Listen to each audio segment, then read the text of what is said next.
আল্লাহ এবং আপনার দোয়ায় ভালো আছি বলার হুকুম কি? এটা তো একজন ইমানদারের জন্য অসঙ্গতিপূর্ণ কথা, ইমানের সাথে অসঙ্গতিপূর্ণ কথা। এটা কোনো সঠিক কথা নয় যে আল্লাহ এবং আপনার দোয়ায় ভালো আছি। আল্লাহ আবার কার কাছে দোয়া করবে? নাউজুবিল্লাহ। আল্লাহর কাছে মানুষ দোয়া করবে, আল্লাহ আবার কার কাছে দোয়া করবে? বলতে হবে আল্লাহর দয়ায় ভালো আছি। আল্লাহর, আমরা অনেক সময় বলি যে আপনার দোয়ায় ভালো আছি। অনেক সময় কি, বেশিরভাগ ক্ষেত্রে মানুষের জিজ্ঞাসা করে ভাই কেমন আছেন, তো বলে কি আপনার দোয়ায় ভালো আছে। প্রথম কথা হলো যে আমি আপনার জন্য দোয়া করলাম যে আপনি কেমনে জানলেন? এটা একটা কথার কথা হয়ে গেছে, তাই না? দ্বিতীয় কথা হলো আমার দোয়ায় আপনি ভালো আছেন, আমি দোয়া করছি ভালো কথা, সেটা আবার আল্লাহ কবুল করে তাই আপনাকে ভালো রাখছে, এটা আপনি কিভাবে শিওর হলেন? এমনও তো হতে পারে যে আরেকজনের দোয়া আল্লাহ কবুল করে আপনার ভালো রাখছে। যদিও এরকম বলার কারণে কি ইমান হারা হয়ে যাবে না, এটা কোনো ইমান ভঙ্গকারী কোনো বিষয়, এরকম কোনো জটিল বিষয় না। তারপরেও এটা বলার অসৌন্দর্য, এরকম না বলে আমরা বলবো আল্লাহর রহমতে ভালো আছি, আল্লাহর দয়ায় ভালো আছি। আমার ভালো থাকাটা নিসবত বা সম্পর্ক করব আল্লাহর দয়ার দিকে, কারোর দোয়ার দিকে। আসলে সব ক্ষেত্রে আমরা তেল মেরতে অভ্যস্ত। এক্ষেত্রেও যে জিজ্ঞেস করলো তার একটু খুশি করে দিলাম আর কি, যে আপনার দয়ায় ভালো আছি। আমরা আল্লাহর রহমতে ভালো আছি, আল্লাহর শুকর আদায় করব। কারোর দোয়ায় ভালো আছি এটা বলবো না, এটা বলার ভুল।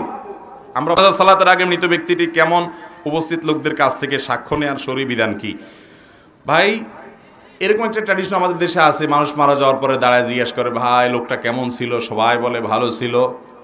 এই সবাই ভালো ছিল, লোকটা আসলে খারাপ ছিল, এই ভালো ছিল বলার কোনো মানে আছে?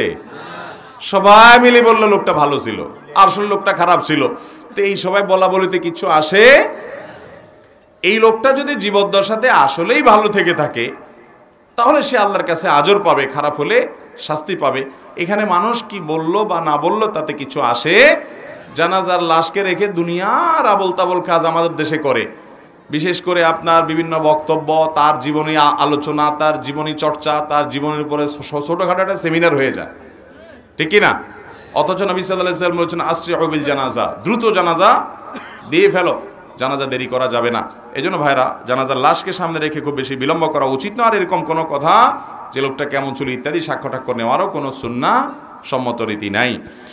মুর্দাকে কবরে রাখার সময় যে দোয়া পড়বেন তিরমিজি শরীফ হাদিস কিতাবে বর্ণিত হয়েছে, সেটা হলো বিসমিল্লাহি আলা মিল্লাতি রাসূলিল্লাহ। কোন কোন বর্ণনা আছে বিসমিল্লাহি আলা সুন্নতি রাসূলিল্লাহ। এটা হলো মুর্দাকে রাখার দোয়া।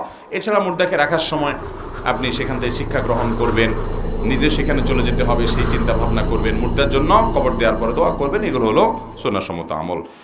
আল্লাহর আইন সবার জন্য সমান, তাহলে আদম আলাইহিসসালামের আমলে মারা যাওয়া ব্যক্তি ও হযরত মুহাম্মদ সাল্লাল্লাহু আলাইহি ওয়াসাল্লামের আমলে মারা যাওয়া ব্যক্তির কবরের শাস্তি বা শান্তির সময়কাল ভিন্ন কেন? এই প্রশ্ন উত্তরের আগেও কোথাও সম্ভবত আমি দিয়েছি। এটা আমাদের অনেক নাস্তিক ভাইদের বেশ একটা, ওনারা মনে করেন বেশ একটা দারুণ প্রশ্ন ওনারা করে ফেলেছেন। আসলে এটা কোনো প্রশ্ন না, প্রশ্নের জাতও না। কেন আমি বলি, আল্লাহ রাব্বুল আলামিন আজ থেকে হাজার হাজার বছর আগে যে পাপিষ্ঠ মারা গেছে তারে মারা যাওয়ার পরে কবরে সোয়াল যাওয়ার পরে শাস্তি শুরু করেছেন। এটি কোরআনে কারিমের আয়াত দ্বারা প্রমাণিত। কবরের আযাব সত্য, আহলে সুন্নাত জামাতের গুরুত্বপূর্ণ একটা আকীদা।